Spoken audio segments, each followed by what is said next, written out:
이번에 전면전이 일어나게 된다면 그것이 북한 상황으로 발생해서 전면전이 일어나든 아니면 국지전 때문에 우리가 북한에 원점 타격을 해서 그걸 빌미로 북한이 전면전쟁을 일으키든 전면전이 일어나게 된다면 이번에 전면전은 지난 시기 6.25 전쟁, 즉 1950년에 있었던 6.25 침공처럼 6.25 전쟁처럼 그렇게 정전이나 휴전협정으로 끝나지 않을 것이기 때문입니다. 어느 한쪽이, 즉 북한이 됐던 우리 한국이 됐던 어느 한쪽이 괴멸되기 전에는 전쟁이 끝나지 않을 것이기 때문입니다. 그러나 우리가 한미일 동맹이 있고 우리의 강력한 국방력을 가진 지금 상황에서 전면전이 일어나게 된다면 우리가 어느 정도 피해는 보겠지만 북한의 괴멸은 불가피합니다. 제2의 6.25 전쟁이 일어난다면 바로 북한에 의해서 일어나는 전쟁이고 북한에 의한 침공이나 북한에 의한 국지전, 북한의 도발에 의해서 일어나는 전쟁이기 때문에 이건 유엔 정전협정, 즉 휴전협정 규약에도 나와 있는 거죠.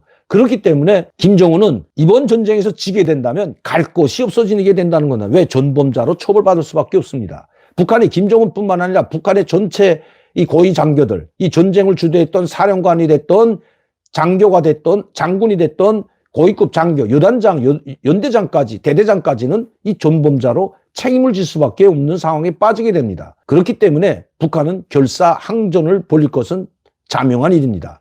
김정은이 갈 곳이 없고 그 안에서 히틀러처럼 자살을 할까요?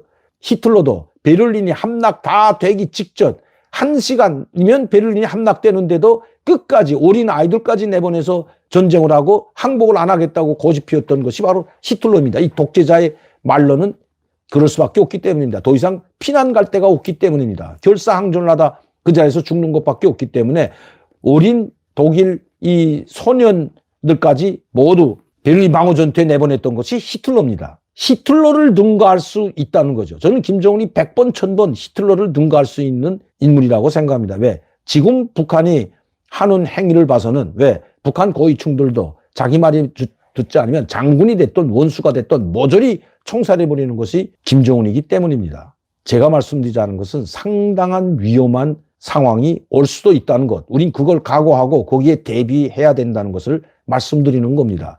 금년에는 그런 상황이 안 일어났지만 내년 이제 핵실험까지 강행하게 되고 또 미국의 강력한 제재와 강력한 압박이 들어오게 되면 북한도 거기에 반발해서 또다시 강력한 군사적 도발을 할 수도 있기 때문에 여기에 대한 사전 대비가 필요하기 때문입니다. 금년도 폭풍전야의 한반도는 빙산의 일각이라는 것입니다. 내년 1월부터 4월까지가 가장 큰 한반도의 위기라고 해도 과언이 아닐 것 같습니다. 12월 31일을 보내는 여러분들에게 좋은 말씀을 해드려야 되는데 좋은 말씀은 아니고 내년 1월부터 4월까지가 가장 한반도에 긴장된 폭풍전야의 한반도가 될 것이라는 걸 말씀드려 죄송스럽게 생각합니다. 그러나 우리는 준비를 해야 되기 때문에 이것은 그냥 흘러보낼 것이 아니라 지금까지 제가 이야기했던 대로 북한은 행동해 왔기 때문입니다. 그렇게 간다고 다 봤는데 하나도 틀리지 않았습니다. 김정은과 문재의 관계도 저는 2018년도 1차 정상회담 때부터 그것을 모두 예측을 했고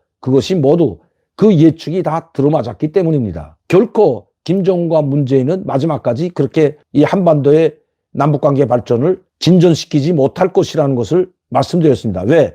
북한이 핵무기 포기는 결코 없기 때문입니다.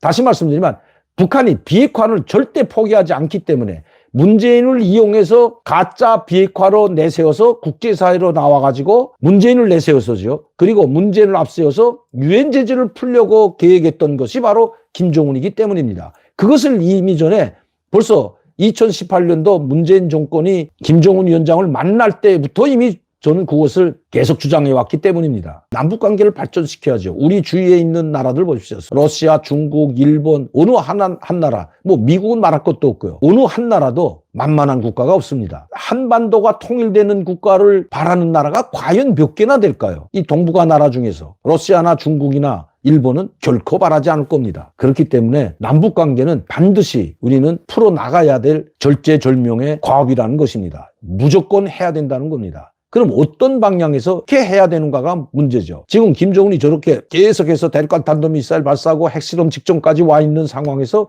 어떻게 북한을 국제사회로 끌어내고 어떻게 남북관계를 이 남북회담이나 북미회담으로 이끌어낼 수 있을까요? 불가능한 것은 결코 아닙니다. 북한이 계속 미사일 발사하고 핵실험 목전에까지 와 있지만 가장 취약한 점이 북한에도 있다는 것입니다. 그 취약한 약점뿐만 아니라 우리가 잘 들여다보면 왜 김정은이 이렇게 모든 극비 상황 무기들까지 총동원해서 공개하는지 이거를 우리가 잘 파악해보면 여기에 답이 있다는 것입니다. 격화됐던 이 한반도, 긴장됐던 한반도, 금년 1월부터 12월 달까지 지금까지도요. 약 43차례의 탄도미사일을 발사했고 여기에 국초음속 미사일과 순항 미사일, 다연장 로켓이라고 하죠. 방사포 발사는 여기 속하지도 않은 겁니다. 그것까지 합하면 수백 발이 되겠죠. 미사일만 약 60여 발을 발사했습니다. 지금 러시아는 미사일이 없어서 쩔쩔매고 있는데 바다에다 그냥 미사일을 포부한 북한.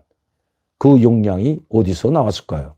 어떤 분들은 해커를 통해 가지고 뭐 금년에도 북한이 뭐 한 몇억 달러는 가져갔을 거다. 몇억 달러 가지고 저렇게 대륙간 ICBM을 만들고 대륙간 탄도미사일, 신형미사일, 국초음속 미사일, SLBM을 만들고 저렇게 수십 발씩 수백 발씩 쏴댈 수는 없습니다. 이미 만들어놨던 미사일을 수십 발 쏴버리고 극초음속이나 신형 순항 미사일은 한두 발 정말 망치로 만들던 뭐 망치로 장이처럼 두드려 만들던 이 대륙간 탄도미사일도 마찬가지죠. 몇 발 시험 발사할 수 있는 것 최대가 한두 발이 다라는 겁니다. 이걸 아직까지는 전력화 못했기 때문에 제가 여러분들에게 아직 우리에게는 시간이 있다고 제가 말씀드렸던 겁니다. 이런 것들을 종합해 보면 우리가 북한을 남북관계로 회담, 남북 회담으로 이끌어내고 북미 회담으로 이끌어낼 수 있는 기회는 있다는 겁니다.